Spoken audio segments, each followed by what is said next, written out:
రాష్ట్రంలో నమోదైన polling percentage పై ధీమాగా ఉంది కాంగ్రెస్.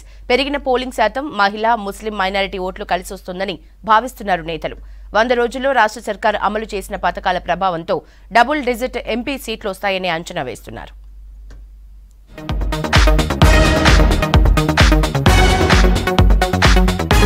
రాష్ట్రంలో ఎంపీ ఎన్నికల పోలింగ్ పై సమీక్ష నిర్వహించారు CM Revanth Reddy.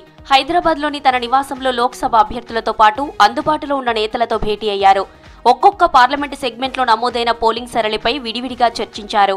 Ground level నుంచి సేకరించిన సమాచారంతో కాంగ్రెస్ గెలిచే స్థానాలు, గట్టి పోటీ ఇచ్చిన సీట్లపై డిస్కస్ చేశారు.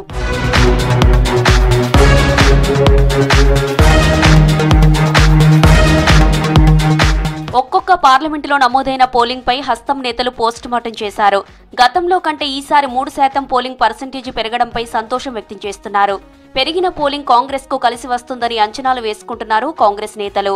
రాష్ట్రంలో అధికారంలోకి వచ్చిన 100 రోజుల్లో అమలు చేసిన పథకాలు పార్లమెంటు ఎన్నికల్లో ప్రభావం చూపాయని భావిస్తున్నారు. ముఖ్యంగా మహిళలకు ఉచిత బస్సు ప్రయాణం, 500 రూపాయలకు గ్యాస్, 200 యూనిట్ల ఉచిత కరెంట్, వడ్డీ లేని రుణాలు మహిళా ఓట్లపై ప్రభావం చూపాయని లెక్కలు వేసుకుంటున్నారు. అందుకే మహిళా ఓటింగ్ పర్సెంటేజ్ పెరిగిందని భావిస్తోంది కాంగ్రెస్.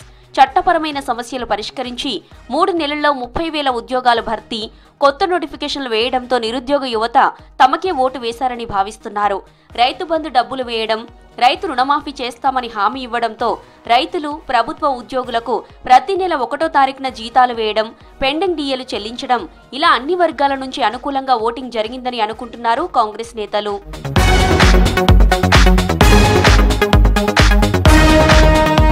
రాజ్యాంగం, రిజర్వేషన్ల అంశం కూడా కలిసి వస్తుందని అనుకుంటున్నారు హస్తం నేతలు. బీజేపీని టార్గెట్ గా చేసుకుని చేసిన క్యాంపెయిన్ వర్కౌట్ అవుతుందని అంచనాలు వేసుకుంటున్నారు. ముస్లిం మైనారిటీ ఓట్లు గంపగుత్తగా కాంగ్రెస్ కు పడి ఉంటాయని అనుకుంటున్నారు. రాష్ట్రంలో కాంగ్రెస్ పార్టీకి డబుల్ డిజిట్ సీట్లు పక్కా అని ధీమా వ్యక్తం చేస్తున్నారు. పలుచోట్ల బీఆర్ఎస్ బీజేపీకి సపోర్ట్ చేసిందని, దీంతో కాంగ్రెస్ బీజేపీ మధ్య టఫ్ ఫైట్ ఉందని భావిస్తున్నారు. సికింద్రాబాద్, ఆదిలాబాద్ లాంటి చోట్ల సైలెంట్ ఓటింగ్ జరిగిందని, అక్కడ కూడా కాంగ్రెస్ కొద్ది మెజారిటీతో గెలుస్తోందన్నారు సీఎం రేవంత్ రెడ్డి.